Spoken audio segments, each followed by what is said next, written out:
Bhatni block के ग्राम सभा बनकटा शिव में एक ऐसा वृक्ष जिसको किसने लगाया, कैसे जमा, किसी ने इसके बारे बता नहीं पा रहे हैं। सबसे खास बात ये वृक्ष जड़ से लेकर पूरी डालियां खोखली है, केवल छिलके पर टिका है। आधी तूफान में आज तक एक डालियां भी नहीं टूटती। क्या है खास बात? इस पेड़ के नीचे ग्रामीणों के अनुसार बड़ा नरकंकाल है। अभिषेक श्रीवास्तव की रिपोर्ट।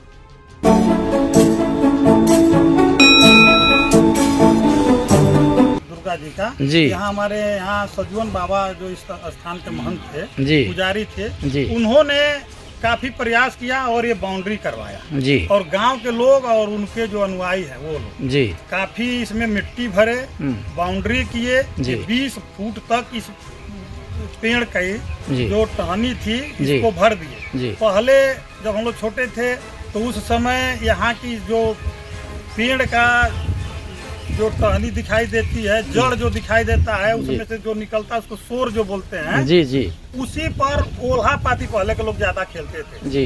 तो सिर्फ उसके जड़ पे ही ओल्हा पाती कर, कोई पेड़ पे नहीं चढ़ता था जी, क्योंकि वही कम से कम 20-20 फुट ऊंचा था और ये एरिया जो देख रहे हैं लंबा एरिया में था, तो उसी पर लोग खेल लेते थे। जो बहुत हिम्मत वाला था वो 1-2 पेड़ के टहनी से चढ़ता था, लेकिन अंदर से, बाहर से कोई नहीं चढ़ता। हाँ, इस खोखले के अंदर से जाएगा। फिर कई जगह आप देख सकते हैं कि ऊपर में खाली है स्थान, उसी से निकल जाएगा वो। हाँ। और निकल करके या फिर वो लोग उसी से आते जाते थे, लेकिन पेड़ पे कोई नहीं चढ़ता जी जी।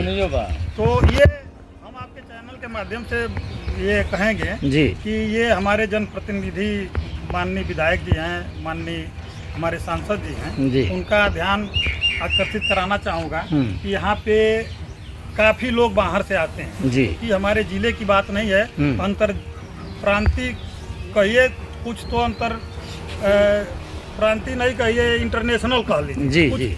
नेपाल से भी लोग यहाँ माता जी के मंदिर पर आप जब आएंगे में नवरात्र के समय, यहाँ 200,000 की डेली भीड़ रहती है जी जी, 10,000 से प्लस रहती है। पूजा अर्चना हमेशा होते रहता है, चलता रहता है। हमारे यहाँ बगल में देखिए, इस पेड़ के बगल में मथुरा बाबा का स्थान है जी। हमारे यहाँ के लोग बहुत आस्था रखते हैं इस स्थान पर। मथुरा बाबा को एक तरीका का इतना हम लोग के दादा कहते थे कि कभी भी फंसिए, ये जो देख रहे हैं एरिया नदी का एरिया है, जंगली एरिया था, कभी फंस जाए नदी के किनारे तो कहते थे लोग कि सिर्फ हम लोग मथुरा बाबा का नाम ले लेते थे तो लगता था कि हमारे साथ लाठी लेकर किसी ने खड़ा हो गया है। अच्छा। और अकेले रात हो या दिन निडर होकर के वो लोग घर चले आते थे। आज तक किसी को कोई दिक्कत हुआ ही नहीं हमारे गाँव के लोग, इतना इस स्थान की महत्व है जी जी। बहुत बहुत धन्यवाद सर। मैं अब आप लोगों को, ये हमारे इस ग्राम सभा के ग्राम प्रधान जी थे और मैं एक ऐसे व्यक्ति से मिलवा रहा हूं जो ये भी इस स्थान, इस वृक्ष के बारे में जानकारी देंगे। भैया आपको बहुत बहुत धन्यवाद। आप अपना नाम बता दें सर। मेरा नाम कमलदेव गुप्ता है सर। इस वृक्ष की कुछ गुणवत्ता को बता दें हमारे दर्शकों को।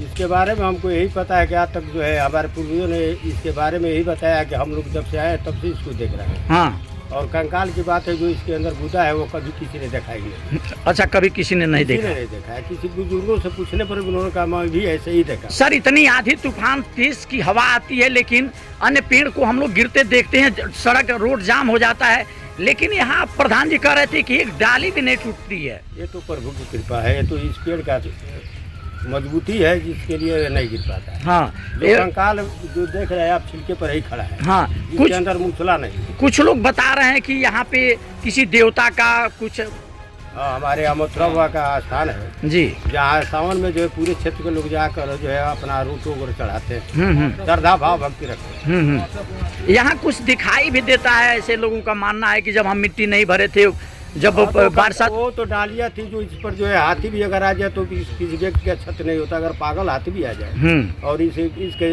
टहनी पर चढ़ जाए आदमी, जड़ के पास आ जाए तो हाथी बाहर से ही लौट जाती थी, लोग कहा करते थे। हाँ, कंकाल कुछ किसी देवता का कंकाल का भी चर्चा। हमारे ब्रह्म जी मथुरा बाबा का जो है कंकाल आज भी उसी तरह सुरक्षित है जिसको हम लोग मिट्टी से भरवाते हैं। यह हमारे देश के लिए बहुत बड़ी धरोहर है और विशेषकर देवरिया जनपद के लिए।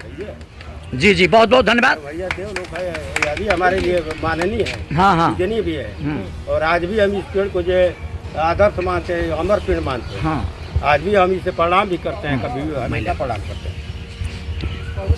चाची आप थोड़ा इस वृक्ष के बारे में बता दें, आपका घर कहाँ है चाची? ये जो लोग हैं हमने घर। हाँ, इस वृक्ष को कब से आप देख रही हैं? जब से हमने आयल बन तब से यहीं देखे नहीं जाए। अच्छा, इसके बारे में कुछ बताएंगी? यहीं से देखते आदमी चल आयल और बताइए का बात। अच्छा, देखते यहीं चलिए नहीं जामनी का, ऐसे ही रह गया वृक्ष। यहीं रहने रहेगा। क्या नाम है चाची राउत? अमीना खान। बहुत बहुत धन्यवाद।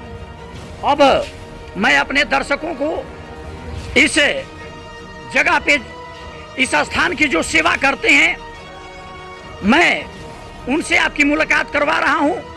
या इस स्थान की देखभाल किया करते हैं पुजारी जी। क्या नाम है सर आपका? सर आपकी उम्र कितनी हो गई होगी? लगभग